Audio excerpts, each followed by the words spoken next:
প্রিয় দর্শক, সংবাদপত্রে বাংলাদেশ অনুষ্ঠান থেকে আমি রেজানুর রহমান আপনাদেরকে স্বাগত জানাচ্ছি। বিভিন্ন জাতীয় দৈনিকে প্রকাশিত খবরের বিশ্লেষণ নিয়ে আমাদের আজকের এই অনুষ্ঠানে দুজন অতিথি রয়েছেন, তাদের সঙ্গে একটু পরিচয় করিয়ে দিতে চাই।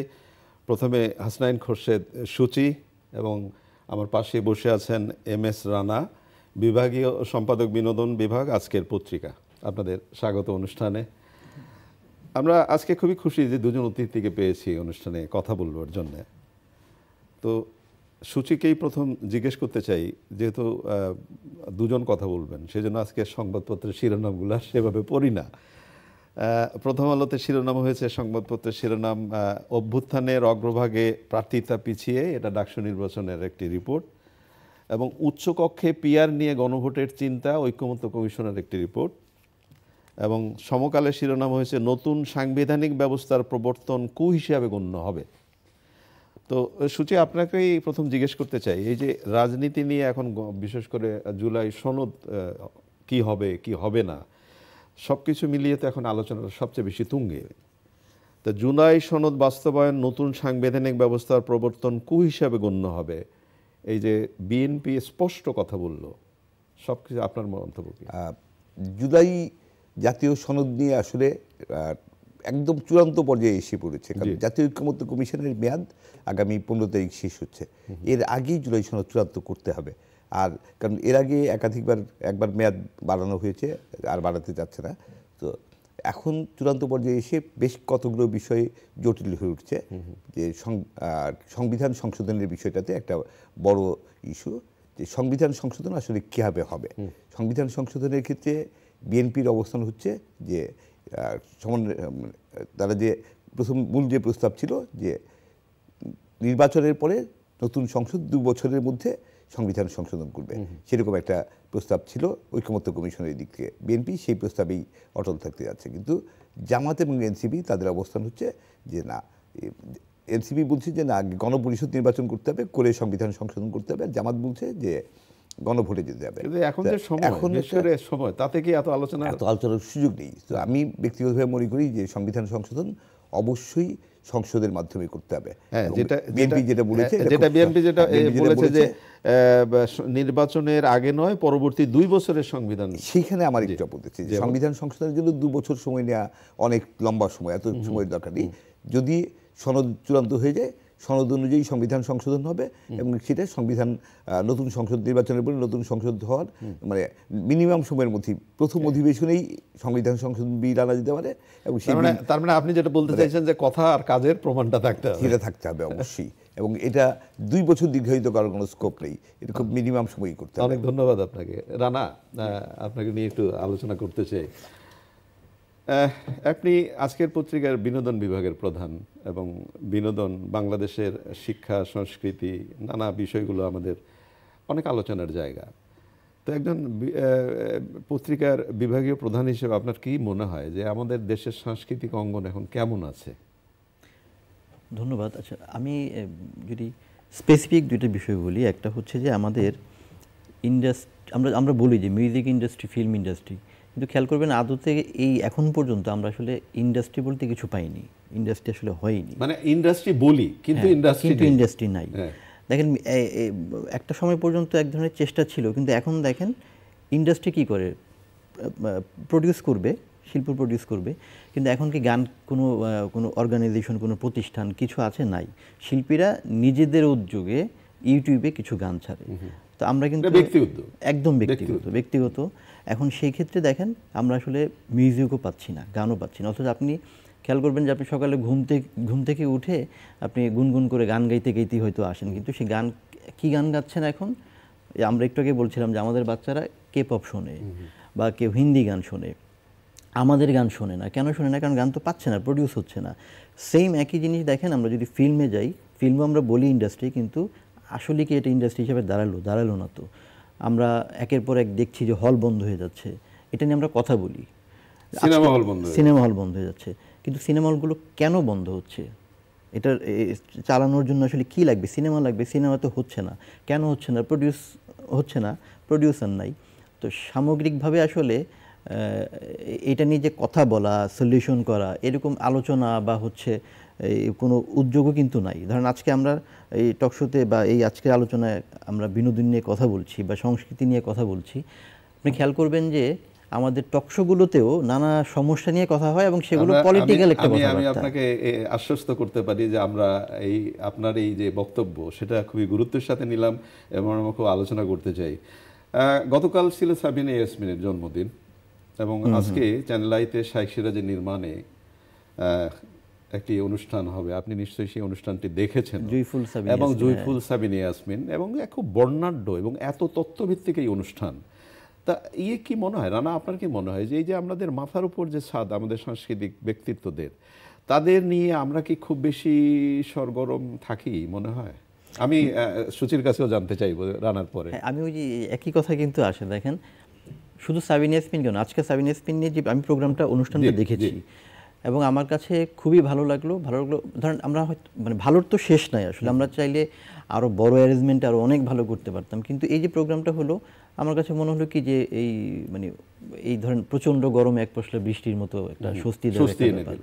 কেন আমরা ওই দিন কথাও বলছিলাম যে সাবিনা ইয়াসমিনের আপনি ধরেন রুনা লায়লা বা ধরনের নায়ক রাজ্জাককে নিয়েও একটা একই কাজ করেছেন সিরাজ ভাই। তো এই যে দুইটা কাজই হলো। এখন ওই ধরেন মহানক আপনার সেম আপনার ধরেন গাজী মাজারুল আনোয়ারের আপনার এই মৃত্যুবার্ষিকী যাচ্ছে, কিন্তু আমরা কি তাদের সম্পর্কে আসলে জানি বা জানতে চাইলেও কি আসলে জানার কোনো ওয়ে আছে? আমি যখন কারো জন্মদিনও জানতে যাই উইকিপিডিয়াতে গিয়ে দেখি যে আজকে সাবিনা ইয়াসমিনের জন্মদিন 4 তারিখে, আরেক জায়গায় গিয়ে দেখি হয়তো ধরেন 5 তারিখে, মানে এক্সাম্পল। হ্যাঁ, এক্সাম্পল। কেউ বলছে 71 বছর বয়স, কেউ বলছে 72 বছর বয়স। তো এই যে কনফিউশনটা, এটা কিন্তু আসলে থাকতো না যদি তারা থাকতে। আমরা বাইরে ফিল্মও দেখি যে বায়োপিক হচ্ছে। মানে আপনি যেটা বলতে চাইছেন আমারও সেটা, যে আপনি যদি সম্মান দিতে চান তাহলে আমি বেঁচে থাকতে দেন, বেঁচে থাকতে বলেন আমি কি করেছিলাম, আমি পড়ে যাওয়ার পরে আমার এত কথা শুনে লাভ নাই। কি মনে হয় আপনার? আমি একটু অন্য জিনিস বলি, সেটা হচ্ছে যে আমরা রুনাল্লাহকে পেয়েছিলাম, আমরা সাবিনা ইয়াসমিনকে পেয়েছি রুনাল্লাহকে পেয়েছি, আমরা মুস্তফা মনোয়ার স্যারকে পেয়েছি, আমরা এখন অসুস্থ স্যার, বা আমরা অনেক লিজেন্ড পেয়েছি, কিন্তু তাদের সবাই কারো 70 বছর, কারো 75 বছর, কারো 62 বছর। তার মানে তারা আসলে অনেক সিনিয়র প্রজন্মের। এই প্রজন্মে আমরা আসলে কাদের পেয়েছি?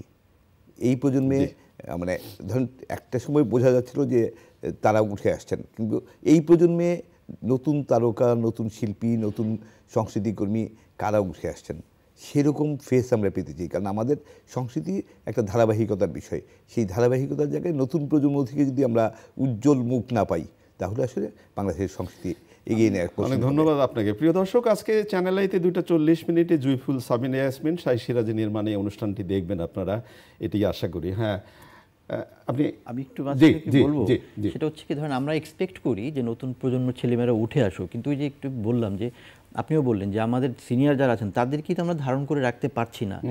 কোন অনুপ্রেরণায় আসলে ছোটরা বা নতুনরা আসবে সেই জায়গা তো আমরা তৈরি করে দিতে পারছি না। শিক্ষিত একটা ছেলে মেয়ে, যে বললাম নিজের উদ্যোগে আমি কতক্ষণ আসলে গান গাবো, আমি একটা গান করি ইউটিউবে ছেড়ে দিচ্ছি, তো এই গানটা তো আসলে প্রোডাক্ট সবার কাছে পৌঁছাচ্ছে না। মানে আপনি যেটা বলতে চাইছেন এই দায়িত্বটা কি আমার এই দায়িত্বটা। আরেকটা জিনিস আমি বলছি, সেটা হচ্ছে যেটা রানা বলছিলেন যে একটা ছেলে বা মেয়ে গান করছে, গান করে সে গানটা রেকর্ড করে ইউটিউবে ছেড়ে দিচ্ছে। গানটা সে শিখছে কোত্থেকে? আমরাও আমাদের ছোটবেলায় দেখছিলাম যে আমরা শিল্পকলা একাডেমিকে অনেক বেশি অ্যাক্টিভ দেখেছিলাম। আমরা শিশু একাডেমিকে, যদি এখন শিল্পকলা একাডেমি অন্যান্য প্রসঙ্গ হয়তো এই অনুষ্ঠানে আরো অনেক বড় সময় লাগবে, যে আমাদের সাংস্কৃতিক কাঠামো গড়ে তুলতে হবে, সাংস্কৃতিক প্রতিষ্ঠানগুলো গড়ে তুলতে হবে। আমরা আশা করছি যে চ্যানেলে হয়তো এই ধরনের আরো অনুষ্ঠান করবে, সেখানে আমরা এই কথাগুলো আরো বলতে পারবো। একটু করে ছোট ছোট করে এই যে বলার সুযোগ পাওয়া গেল, এটা একটা কম না। আমরা একটু ডাকসু নির্বাচনের দিকে যেতে চাই। ডাকসু নির্বাচন ধরেন গুনে গুনে আর 3 দিন পরে ডাকসু নির্বাচন, এবং চট্টগ্রাম বিশ্ববিদ্যালয়, রাজশাহী বিশ্ববিদ্যালয়, জাহাঙ্গীরনগর বিশ্ববিদ্যালয় নির্বাচন হচ্ছে। ডাকসু নির্বাচনের প্রসঙ্গ তো থাকবে, কিন্তু এই যে চট্টগ্রাম বিশ্ববিদ্যালয়ের সাম্প্রতিক যে ঘটনাটা ঘটে গেল, আমি শিরোনাম পড়ি নেই, কিন্তু শিরোনামগুলো কি দেখেন, মাথার খুলি ফ্রিজে রেখে মামুনের চিকিৎসা। মাথার খুলিটা ফ্রিজে, এবং সেখানে আরও একটি বলা আছে যে এখানে হাত দিবেন না, হার নেই, মাথার হাত নেই, মাথার খুলির মধ্যে রেখে দাও। আপনি কি চিন্তা করতে পারেন কতটা দুর্বিষ জায়গায় আমরা গেছি? এর দায়টা কার? দায়টা আসলে সারা দেশেরই, সবারই। কারণ আমি একটু অন্য জায়গায় যেতে চাই। জুলাই গণঅভ্যুত্থানের সময় আমরা রিসেন্টলি দেখেছি জুলাই গণঅভ্যুত্থানে আহত যারা হাসপাতালে ছিলেন তাদের মধ্যে 167 জনের মাথার খুলি উড়ে গিয়েছিল। 167 জন, মাত্র 2 মাসেরও কম সময়, জুলাই আগস্টের এই সময়ের মধ্যে। এবং এই যে ভয়াবহ অবস্থা, সেই ভয়াবহ অবস্থা থেকে এখনো অনেক জুলাই আহতদের, জুলাই সৈনিকদের অনেকেই এখনো সুস্থ হয়ে ফিরে আসতে পারেনি। আমরা এরপর আশা করেছিলাম যে এই ধরনের ভয়াবহতার ঘটনা আর কখনো ঘটবে না বাংলাদেশে, বাংলাদেশ সত্যিকার অর্থে গণতান্ত্রিক হবে। কিন্তু তারপরে এখন চট্টগ্রাম বিশ্ববিদ্যালয়ে আমরা যে ঘটনা দেখলাম, এটা অসম্ভব রকম বেদনাদায়ক এবং এটা কোনোভাবেই মেনে নেওয়া যায় না। তো আমরা সবচেয়ে বেশি যেটা আশা করি যে প্রশাসন অনেক বেশি সক্রিয় হবে, এই ধরনের ঘটনা যাতে না ঘটে। যদি কোনো কারণে ঘটে যায়, যারা দায়ী, একদম নির্মোহভাবে সত্যিকার অর্থে যারা দায়ী তাদের চিহ্নিত করে গ্রেফতার করে তাদের বিচারের মুখোমুখি করা, তাদের কঠোর শাস্তি দেওয়া। সেটা না করলে এই অবস্থার পরিবর্তন হবে না। আইন শৃঙ্খলা নিয়ে আমরা হতাশ। রানা বলবেন? আমি একটা অভিজ্ঞতা বলি। ধরেন আজকে সকালবেলা উঠে যে জিনিসটা আসলে আমি ফিল করলাম, যে এই নিউজ পেপারগুলো তো আসলে এখন পড়া যায় না, আসলে ইউ দেখা যায় না, টিভিতেও এই নিউজগুলো দেখা যায় না, গা শিউরে ওঠে। তো যেটা মনে হলো যে এই যে আমাদের ছেলেমেয়েরা এই ইউনিভার্সিটিগুলোতে যাবে, আমরা অবশ্যই চাই আমাদের ছেলেমেয়েরা রাজনীতিতে আসুক, রাজনীতি সচেতন হোক। হ্যাঁ, কারণ তারা না আসলে ভবিষ্যৎ কাণ্ডারি মানে লিড কারা দিবে। কিন্তু প্রবলেমটা হচ্ছে মনে হয় কি যে কোথায় গার্ডিয়ানশিপের খুব অভাব।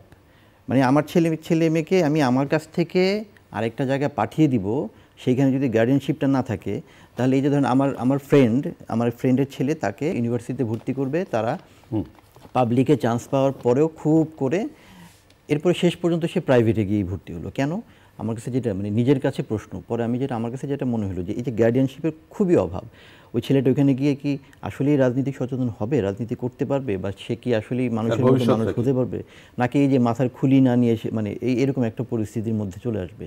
তো এই ব্যাপারটা আসলে আমার মনে হয় এই অভিজ্ঞতাটাই আসলে বলে দেয় যে আমাদের পরিস্থিতিটা কি এবং কি করা উচিত। প্রশাসন একটু যোগ করতেছি, সেটা হচ্ছে যে গার্ডিয়ানশিপের কথাটা আসলে খুব গুরুত্বপূর্ণ। গার্ডিয়ান কারা আসলে? আমাদের ছাত্র জীবনে আমরা যে দেখেছি যে আমাদের শিক্ষকরা এবার গার্ডিয়ান। শিক্ষকরা যখন রাজনীতিতে জড়িয়ে গেছেন, শিক্ষকরা যখন ক্লাসরুম ছেড়ে গবেষণার নামে বিভিন্ন ধরনের মানে টাকা রোজগারের দিকে মেতে উঠছেন, তখনই আসলে আমাদের শিক্ষা ব্যবস্থা শুধু গবেষণা তো না, রাজনীতির নামে গবেষণার নামে সত্যিকার অর্থে গবেষণা কর্তৃক হয়, কিন্তু তার চেয়ে বেশি হয় যে বিভিন্ন রকম কনসালটেন্সির নামে নিজের পকেট ভরা। সো শিক্ষকরা যখন তাদের দায়িত্ব থেকে গাফিলতি করছেন বা দায়িত্বের জায়গা থেকে সরে যাচ্ছেন, শিক্ষকরা শিক্ষার্থীদের কাছে সম্মান হারাচ্ছেন, তখনই আসলে শিক্ষা ব্যবস্থা ধ্বংস হচ্ছে।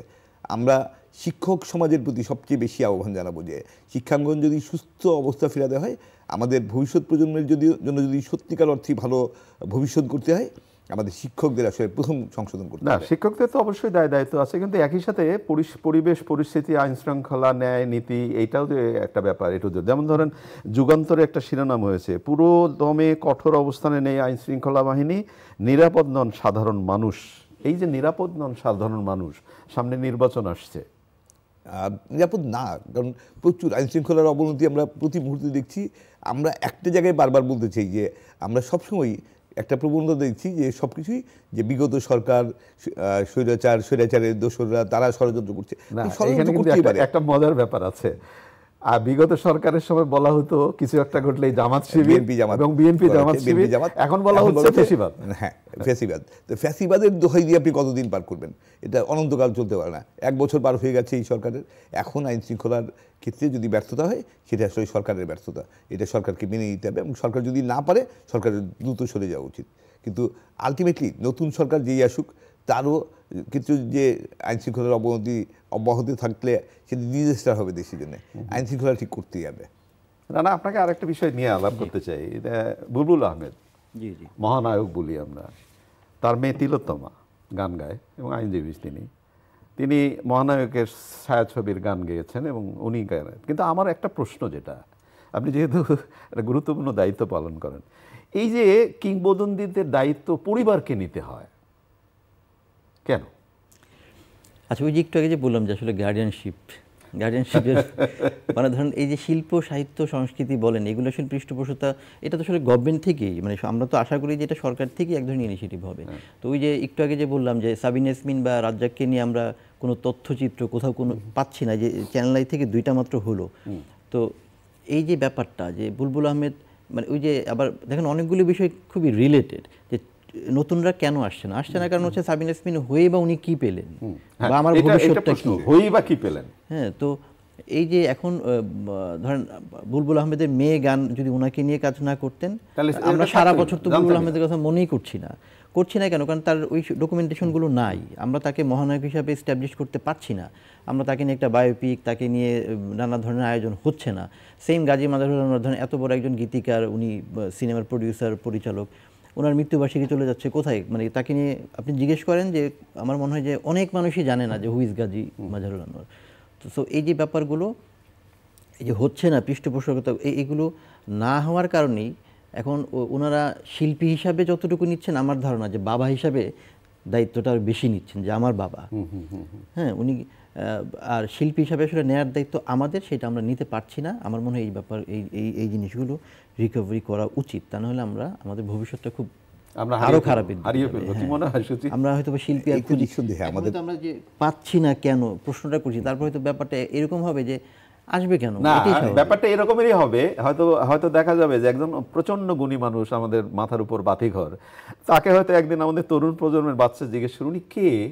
এবং এটা কিন্তু অলরেডি হচ্ছে, এটা হচ্ছে না তা না, এটা বিভিন্ন ক্ষেত্রেই হচ্ছে। এবং এই প্রজন্ম অনেক লিজেন্ডদের চেনে না।